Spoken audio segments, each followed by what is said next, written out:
जय जय शंकर हर हर शंकर जय जय शंकर हर हर शंकर ओम भक्तवरदाय विद्महे पांडुरंगाय धीमहि तन्नो கிருஷ்ணா பிரச்சோதயாத். பாண்டுரங்கன் மகிமை. பாண்டுரங்கன் மகிமையில் எவ்வளவோ பாகவத உத்தமர்களோட கதையை பார்த்துட்டு இருக்கோம். அதில் இன்னைக்கு பார்க்க போகிறது கணேசநாதரோடது. சத்ரபதி சிவாஜிக்கு எப்போதுமே துறவிகள்கிட்ட ஒரு மரியாதை பக்தி எல்லாம் உண்டு, ரொம்ப ஜாஸ்தியும். ஸ்ரீ துக்காராம், சமர்த்த ராமதாஸ் போன்றவர்கிட்ட அவர் காட்டின அன்பு தொண்டு கணக்கில் அடங்கவே அடங்காது, எல்லாமே வரலாற்றில் இருக்குது. அப்படி ஒரு முறை அவர் பண்டிகைபுரத்தில் போயிருந்தார். அப்போ கணேசநாதரை பார்க்குறார். அங்கே இருந்தவாள்கிட்ட கேட்குறார், யார் இவர் அப்படின்னு சொல்லிட்டுன்னு.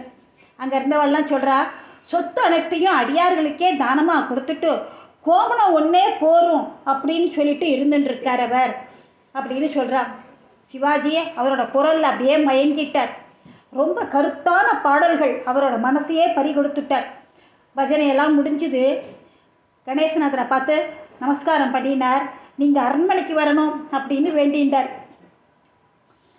ராஜா கூப்பிட்டா போகாமல் இருக்க முடியுமா என்ன?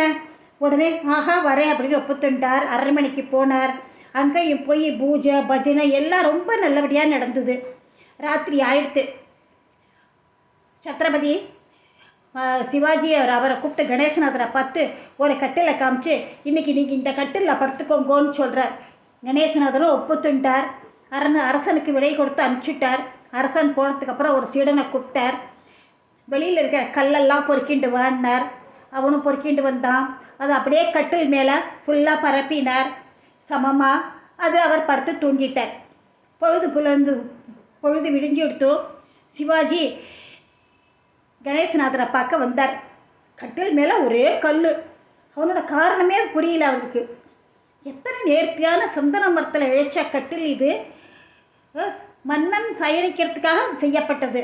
அதை அடியவர்கள் உபயோகிச்சாக்க ரொம்ப அதிர்ஷ்டம் ஆச்சு இல்லையா? அதனால் அவர் கணேசநாதரை படுத்துக்க சொன்னார். ஆனால் அதில் கல்லாக இருக்குது, என்ன காரணம்? இந்த காரணத்தை எனக்கு சொல்ல முடியுமா அப்படின்னு ராஜா கேட்குறார். அப்போ கணேசநாதர் சொல்கிறார், நானும் வீட்டை துறந்தவன், துறவி. எனக்கு துன்பம் இன்பம் எல்லாம் சமம். காட்டில் சஞ்சரிக்க வேண்டிய சன்னியாசி நான் கட்டில் சுகத்தை அனுபவிச்சுட்டேன்னாக்க இன்னைக்கு நாளை என்னையும் கேட்காம என் உடம்பு இந்த சுகத்தை தேடும் இல்லையா? உன்னோட அன்பை எனக்கு புறக்கணிக்க மனசு இல்லை.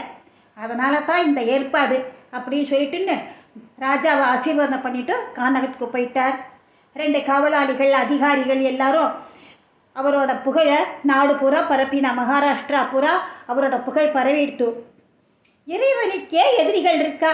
அடியவர்களுக்கு எதிரிகளுக்கு பஞ்சமா என்ன? ஒரு நாள் பஜனை நடந்துருக்கு. சில போக்கிரியெல்லாம் எழுந்திருந்தான். கள்ளச்சாமியே, கோமணம் கட்டின்றவனெல்லாம் மகானா? எதுக்கு இந்த நாடகம்? எதுக்கு இந்த வேஷம்? பாவ புண்ணியத்தை பற்றி பேசுறியே, உன் பாவ முட்டியை எண்ணி பார்த்தியோ? எத்தனை பேர் வீட்டை அம்போடு விட்டு இங்கே வந்து உட்காந்துட்டுருக்கா அப்படின்னு ரொம்ப சத்தம் போடுறா. இந்தா உனக்கு உபதேசம் பண்ணணும் இல்லை, இந்த மரத்துக்கு உபதேசம் பண்ணு அப்படின்னு சொல்லிட்டேன். எல்லாரையும் சாந்தமாக இருக்க சொன்னார். ஒரே குழப்பமாக இருந்தது இல்லையா? எல்லாரையும் கொஞ்சம் நேரம் சாந்தமாக இருக்க சொன்னார் கணேசநாதர். அவள் காட்டின மரத்தை தொட்டார். அந்த மரத்துக்கு மந்திரோபதேசம் செஞ்சார். பட்டார்னு மரம் வெடிச்சுது. நெய்வேத்தியத்துக்காக வச்சுருந்த சுத்த அன்னங்கள்லாம் மறைஞ்சு போயிடுத்து. போக்கிரியெல்லாம் நடுநடுங்கி போயிட்டான். தாங்க பண்ணினத்துக்கு மன்னிச்சுக்கோங்கன்னு சொல்லிட்டு அவருக்கு நமஸ்காரம் பண்ணினா. அவள் அத்தனை பேரும் அவருக்கு சீடர்களாக ஆயிட்டா. பஜனைக்கு தினம் ஆயிரக்கணக்கான பேர் வருவா, அவருடைய உபதேசத்தை கேட்பா. இப்படியே யூஸ்வலாக நடந்துட்டுருக்கு. ஒரு நாள் கூட்டத்தில் ஒரு வேதியன் எழுந்தான். ஐயா, நீரோ நீச்ச வம்சத்தில் பிறந்தவர். இத்தனை பிராமணர்கள் உண்மையை நமஸ்காரம் பண்ணுறாளே, அது உனக்கு பாவம் இல்லையா அப்படின்னு கேட்டார். கணேசநாதர் அமைதியாக சொன்னார், பிராமணன்கிறவன் யாரு? பிரம்மத்தை நன்னா தெரிஞ்சவன் தான் பிராமணம். இந்த கூட்டத்தில் பிரம்மத்தை நன்னா தெரிஞ்ச பிராமணா எத்தனை பேர் இருக்கா? எழுந்திருந்து வாங்கோ அப்படின்னா. பிறப்பினால் மட்டும் மொத்தம் உயர்ந்தவனாக முடியாது. நற்குண நற்செயல்களால் அவன் ஒருவனது பிறப்பு உயர்வடைகிறது அப்படின்னார். பிராமணனா பிறந்து பஞ்சமா பாதங்களையும் செய்பவன் நீச்சனாய் நினைக்கிறான். அவனை விட இந்த கற்கள் ரொம்ப புனிதமானது அப்படின்னு அருகில் இல்லா வாய்க்காலில் ஓடின்னு இருந்த கூழாங்கற்களில் காமிச்சு கேட்குறார். அதை ஆமோதிக்கிற மாதிரி சலசலன்னு ஒரு சத்தம் போட்டுது அந்த கற்கள்லாம். கணேசநாதர் இனிய ஸ்லோகங்களெல்லாம் இறைவனை துதிச்சுன்னு இருக்கார். கற்களும் பாட்டு முடிகிற வரை இசைக்கேற்ப தாளமிட்டது, எல்லாம் ஆடின்னு இருந்தது அதுகளும். இந்த அற்புதத்தை கண்ட அந்தனர் தன்னையும் தன் அறியாமையும் பொறுத்து கொள்றபடி அவருக்கு நமஸ்காரம் பண்ணிட்டு அவர்கிட்டேருந்து விடுதலை வாங்கிட்டார். அவரும் ஒரு சீடனா மாறிட்டார். நன்றி, வணக்கம்.